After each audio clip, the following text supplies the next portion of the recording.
الله الرحمن الرحيم. السلام عليكم ورحمة الله وبركاته. عاو هبيني قبدرنا هبين ذا كله وهبين أنا أعرف فرح سناهي. إنكستون كحمة هاي وأنا أروسك تشوجن عاو. وأروسك أبو بكر ولا لك غالية هي ولا شيء غالية من صاحبة ضي شمهاد وحن ليه نقض كوس كوار أو بخير قبل كله هذا كل وقت بصور قادني برايد الشاور كاجي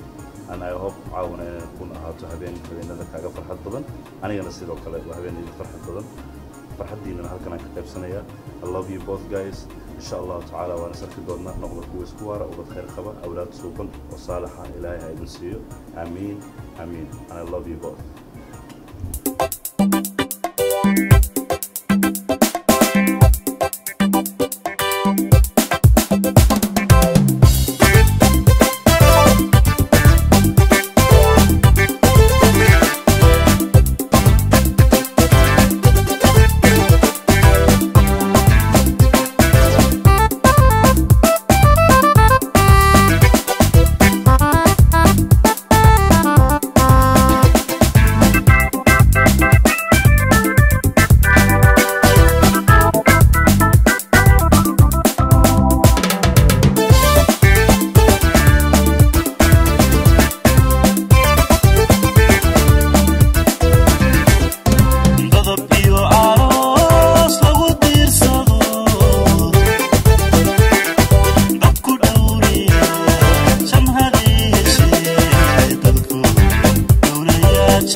aroos iyadoo uu dhici doono wiiga kan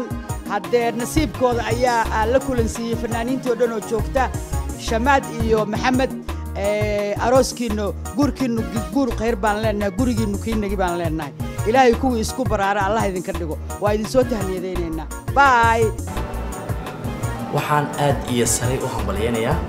waan aroosku ugu faraxsanahay dhammaan aniga iyo Liibaan Jaamac iyo waddo dhan waxaan leenahay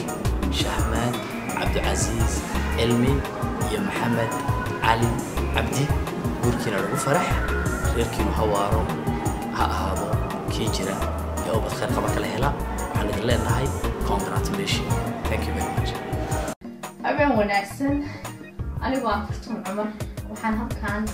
tahniyad aroos ugu dirayaa walaalkay Maxamed Ali iyo walaashay Shamaad Cabdicaziis caawa arooskooda ka dhacayo Minneapolis aad waxaan u xumahay inaan joogin laakiin halkaan anigana ay kaga hambalyeynaya aroos wanaagsan kuwa isku waara oo qayb kala hela ilaahay idin ka dhigo love you guys عليكم ورحمة الله وبركاته وأنا أحمد سكي وحن هلكن همبلية يبغادين بدن أن ودري هوذ وجمرنايا ولا شيء شمهاد عبدالعزيز علمي يسي كذا محمد علي عبدي وأروس كذا كدع دونه مينيسوتا مينيابوليس عاوة وحنلاقي هاي كوركي نقول خير همبلية وحند الله هاي لبان كلام مارمين لبان كلام ماجين إياكم يدوبي منانتي الضوخة متانا استورتي ربو ما يهوري ربوكم أنايسو مفتاح لنا أنت أولاد لما تشرتو halkii mudayba u saar midigtooda hambalyo مبروك ألف مرات أنا بخاري وحنا halkan hambalyo aan la soo koobi karin qadar ayaa aroos ugu qaaliya waa labadii gacmood wiilkii gabadha waa Abuukar iyo Shamaad oo caawa arooskooda ka dhici doona magaalada Minneapolis waxaan leeyahay gurigiina guur khayr noqdo kuwa isku waara wad khayr qabana kala hela ولي عانو